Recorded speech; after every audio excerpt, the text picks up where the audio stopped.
Welcome to a new Daily Top Askreddit video. Today's topic. What is the greatest film trilogy of all time? I feel like OP is baiting Star Wars fans and low TR fans into a fight. It's really too bad The Godfather was only 2 movies. Godfather 1, 2, and Goodfellas. Star Wars fan here. I wish SW was as good as LOTR. Yup. Big fan here too. Star Wars is the best movie series of all time. The only flaw it has is that most of the films really suck. LOTR. Edit. I love you my preciouses. Love all you Tolkien purists. Purple heart, purple heart, purple heart. Gotta be Lord of the Rings. Dollars trilogy. A fistful of dollars, for a few dollars more and the good, the bad and the ugly. Very much so. The Man with No Name trilogy. What amazing pieces of work. Back to the Future. The key is to watch them marathon style back to back. I saw them all in the theater in Toronto when the 3rd movie was released. It was awesome.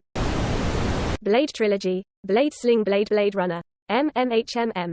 Some people call it a Kaiser Blade. MMMHMM. Cornetto trilogy. The Greater Good. Shut it. Crusty Jugglers. The Lord of the Rings trilogy is a masterpiece that no other trilogy can compare to. Great Scott. Ronald Reagan, the actor, ? Then who's vice president? Jerry Lewis? Indiana Jones is up there IMO.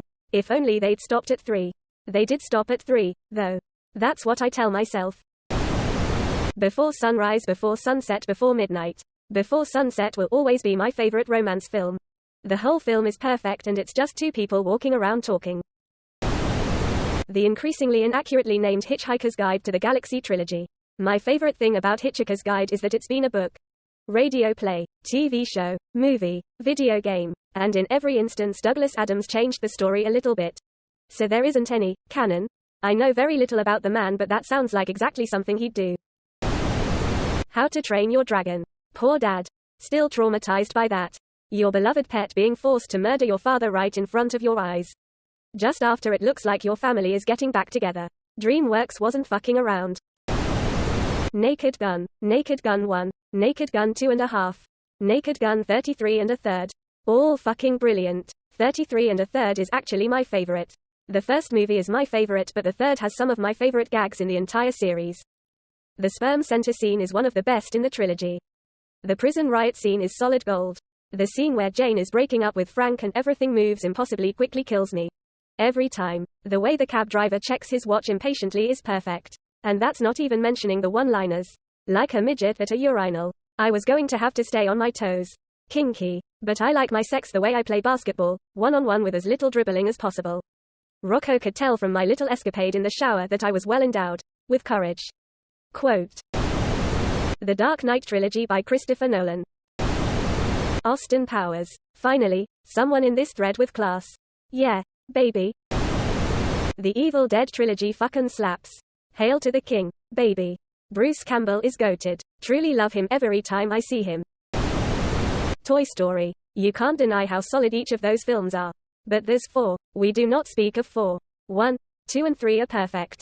That's the trilogy. Come on, it's Lord of the Rings and it's not even close. Those fucking Hobbit movies were boring as hell. All it was a bunch of people walking. 3 movies of people walking to a fucking volcano. Here's your trilogy simplified: Fellowship, walking, Towers, more walking. Return, even more walking, and finally throwing the fucking ring away. Even the fucking trees walked in those movies. If Peter Jackson really wanted to blow me away with those Rings movies, he would have ended the 3rd one on the logical closure point. Not the 25 endings that followed, when fucking Frito wakes up from his little coma or whatever. And the little hobbits are jumping up and down on his bed. And Sam leans in the doorway and gives him that very fucking gay look. That look was so gay. I thought Sam was gonna tell the little hobbits to take a walk so he could saunter over to Frodo and suck his fucking cock. Now, that would have been an Academy Award worthy ending. And then, right after the Sam, Frodo suckfest. Right before the credits roll. Sam fucking flat out bricks in Frodo's mouth. I gotta say, I love the Clerks 2 reference. Back to the Future is a good contender. The remake of Planet of the Apes. Dawn of the Planet of the Apes is by far the best of 3 films. Also, I think they're one of the best remakes I've seen so far. Edit. Thank you for the tokens and highlighting my comment. Hell yes, came here looking for these. Just rewatched them a month or 2 ago and they hold up so well. The second in particular is really like nothing else when it comes to big-budget filmmaking. Andy Serkis deserved an Oscar nomination at least. The great underrated sci-fi trilogy of our time. 3 colors. Must be viewed in the order of blue, white, and red. Cinematography in blue is like best of all time IMO. Just the opening scene with the street lights on the windshield or the pool scenes have stuck in my mind for a long time. Kung Fu Panda. The best answer here. It's had the best back-to-back villains and I'm always wishing I was a panda after watching them.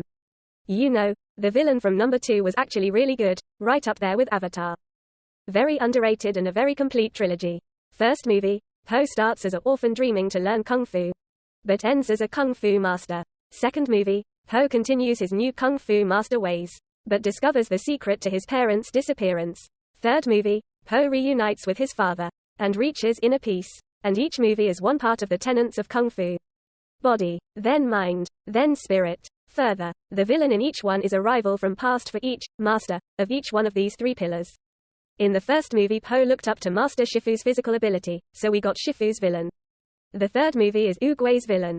And in the second movie, where Po proves that he can master his mind and discipline better than any other character we see, then it's the villain from his backstory.